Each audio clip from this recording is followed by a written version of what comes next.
नमस्कार दोस्तों, ऐसे न्यूज़ चैनल में आपका फिर से स्वागत है। आज हम मौजूद हैं जिला शामली में, जहां पर संत रामपाल जी महाराज का विशाल भंडारे का आयोजन किया गया है। आज हालांकि दूसरा दिन है और दूसरे दिन की विशेष बात यूं है कि आज यहाँ पर संत रामपाल जी महाराज के जो शिष्य हैं वो दहेज मुक्त विवाह करेंगे। तो दहेज मुक्त विवाह कैसे होता है, किस तरीके से उनका आयोजन होता है, कुछ आपको दृश्य हम दहेज मुक्त विवाह का दिखाएंगे। इसके साथ ही साथ यहाँ पे ब्लड डोनेट का कैंप लगाया जाएगा। जो डोनेशन होता है, जिसके बारे में आपको हम पहले भी बता चुके हैं, ये ब्लड जो होता है किसी भी कंपनी में तैयार नहीं किया जा सकता है, ना ही ये किसी पेड़ पौधे से उपलब्ध किया जा सकता है। ब्लड की जो आवश्यकता होती है वो सिर्फ इंसान अपने रक्तदान से ही पूरा कर सकता है। और जो यहाँ पर ब्लड डोनेट का जो कैंप चलेगा वो अति पुण्य का कार्य होता है। तो इसी को लेकर के हम अंदर की ओर प्रस्थान करेंगे और आपको दिखाएंगे कुछ अनोखे दृश्य। तो दोस्तों, जो कबीर प्रकट दिवस है, उत्तर प्रदेश के हर ज़िले से आज यहाँ पे संत रामपाल जी महाराज के शिष्य मौजूद हैं। लेकिन इस 3 दिन में उत्तर प्रदेश का जो मंडल है वो 6 मंडल में प्रतिदिन के हिसाब से यहाँ पर बुलाया जा रहा है। तो आप पीछे देखेंगे कि किस तरीके से यहाँ पे जो बसें हैं, बसों की कतार यहाँ पे मौजूद है। हर उत्तर प्रदेश के ज़िले से यहाँ पे संगत आई हुई है। और हम थोड़ा सा आगे की ओर चलेंगे और थोड़ा यहाँ पे दर्शकों से एक पूछताछ करेंगे। तो दोस्तों, आप पीछे देख सकते होंगे कि संत रामपाल जी महाराज के जो शिष्य हैं वो आज यहाँ पे एकत्रित हुए हैं, बसों से उतर रहे हैं। तो इनसे हम थोड़ा सा पूछेंगे कि आखिर क्या है, किस तरीके से आखिर यहाँ पे क्यों आ रहे हैं। सर नमस्ते। हाँ जी, ये कबीर प्रकट दिवस है 14 जून को। उस उपलक्ष्य में यहाँ परमात्मा के आश्रम शामली में आयोजन है भंडारे का। और यहाँ बहुत पूरे उत्तर प्रदेश के मंडल वाइज सभी भगत यहाँ आ रहे हैं, जितनी भी भक्त आत्माएँ हैं।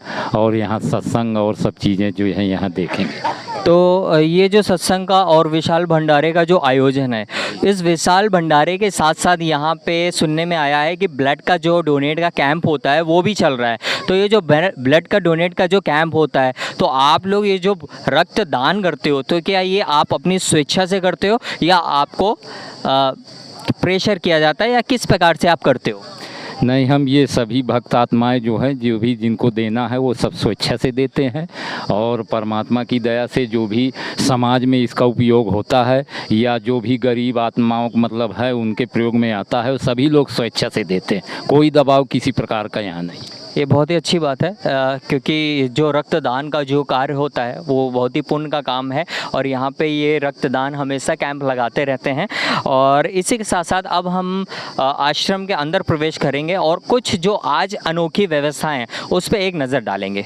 तो दोस्तों, आप देख रहे होंगे जैसे कि संत रामपाल जी महाराज के जो शिष्य हैं वो यहाँ पे बसों के द्वारा अब दूर दूर से आते हैं। तो यहाँ पे जैसे ही वो उतरते हैं तो यहाँ पे जो व्यवस्था की गई है टेंट के माध्यम से, और यहाँ पे जो है जलराम की व्यवस्था की गई है, जिससे दूर जो सेवादार या इनके भगत आते हैं तो उनको सबसे पहले जल पिलाया जाए, इसकी साथ में व्यवस्था की गई। और कुछ जो सेवादार हैं वो यहाँ पे भी अलग से टेंट लगा हुआ है, जिसमें कुछ लोग विश्राम कर रहे हैं। जैसे बुज़ुर्ग होते हैं, थक जाते हैं या किसी भी प्रकार की दिक्कत हो सकती है, तो वो यहाँ पे आकर के विश्राम कर सकते हैं। तो दोस्तों, आपको जो ये पीछे का रास्ता दिख रहा है, ये वो रास्ता है जो संत रामपाल जी महाराज के आश्रम की ओर जाता है। और यहाँ पे आपको दिख रहा होगा कि ये जो रोड है, रोड में किसी भी प्रकार की असुविधा ना हो जाए, तो यहाँ के भक्तों लोगों ने एक रस्सी के सहारे यहाँ पे एक रास्ता बना रखा है, जिसमें उनके जो श्रद्धालु हैं वो यहाँ पे लाइन से पंक्ति के द्वारा अंदर आश्रम में जा सकें। आपको दिख रहा होगा कि किस तरीके से यहाँ पे संत रामपाल जी महाराज के जो शिष्य हैं वो एक नियम का पालन करते हुए आश्रम की ओर प्रवेश कर रहे हैं। सतलोक आश्रम के मुख्य द्वार पे पहुँच चुके हैं, जहाँ पर संत रामपाल जी महाराज के जो शिष्य हैं वो मुख्य द्वार से अंदर की ओर प्रवेश कर रहे हैं। तो आपको दिखाते हैं अंदर का कुछ दृश्य। तो दोस्तों, अभी हम संत रामपाल जी महाराज के आश्रम के अंदर प्रवेश कर चुके हैं। तो यहाँ पर जो आपको भक्तों की संख्या आपको दिखने को मिलेगी कि चारों तरफ भक्तों का जमावड़ा विशाल भंडारे के लिए यहाँ पे उपस्थित हो चुका है। इसी के साथ साथ यहाँ पे जो कुछ सेवाएं हैं, कुछ व्यवस्थाएं हैं, उसमें आपको रूबरू कराते हैं कि सबसे पहले जो यहाँ पे जो श्रद्धालु आते हैं, दूर से आते हैं, उनके लिए यहाँ पे चार्जिंग की सुविधा उपलब्ध कराई गई है। इसी के साथ साथ आगे हम आपको दिखाते हैं कि यहाँ पर जूता घर की भी व्यवस्था की गई है।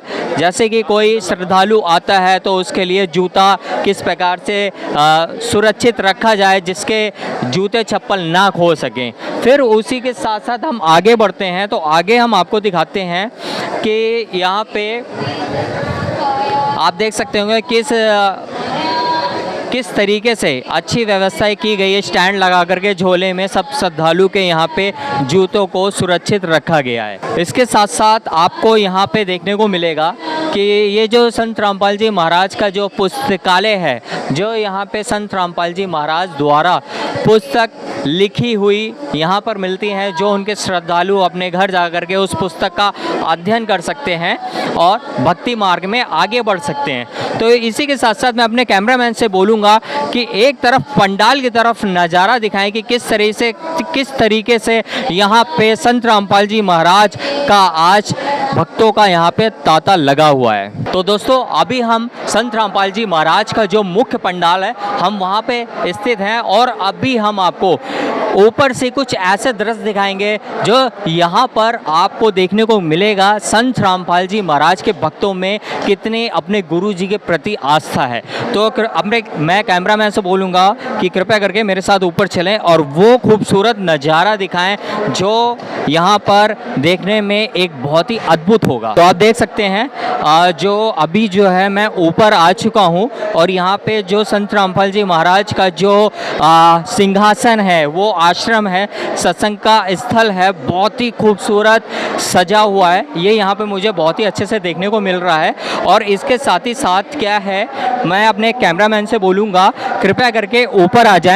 तो दोस्तों अभी हम मौजूद हैं संत रामपाल जी महाराज के मंच पे, जहां पर वो आपको देखने को नज़ारा मिलेगा कि किस तरीके से संत रामपाल जी महाराज की जो संगत है वो किस तरीके से यहाँ पे एकत्रित होकर के सत्संग सुन रही है। तो यहाँ पे आप देखेंगे कि किस तरीके से यहाँ पे जो जेंट्स हैं वो एक अलग कतार में बैठे हुए हैं। उसी के साथ साथ उसी के पैरेलल में यहाँ पे जो बहनों का भी स्थान है वो भी अलग है और सारी जो व्यवस्था है वो बहुत ही बखूबी से की गई है। और यहाँ पे आपको ये भी देखने को मिलेगा कि जो संत रामपाल जी महाराज का जो सिंहासन है वो कितना सुंदर रूप से बनाया गया है। संत रामपाल जी महाराज की यहाँ पे जो फोटो भी रखी गई है जिससे श्रद्धालु अपने गुरु जी के दर्शन फोटो के माध्यम से कर सकें। तो ये देख रहे होंगे वो आप अद्भुत नज़ारा। तो दोस्तों अभी हम जो मौजूद हैं वो संत रामपाल जी महाराज का जो सिंहासन है ऊपर की ओर हम वहाँ पे स्थित हैं और यहाँ पे आप देख रहे होंगे कि किस तरीके से यहाँ पे संत रामपाल जी महाराज के जो शिष्य हैं उनका किस तरीके से तांता लगा हुआ है। और एक तरफ देखा जाए तो संत रामपाल जी महाराज के जो जेंट्स वाले भगत हैं वो अलग कतार में बैठे हुए हैं। इसी के साथ साथ उसके साथ जो बहनों का पंडाल है वो अलग है। तो यहाँ पे सेपरेट व्यवस्था है कि किसी भी तरह की किसी को भी असुविधा का सामना ना करना पड़े। तो यहाँ पर बहुत ही अच्छा सा नज़ारा देखने को मिल रहा है।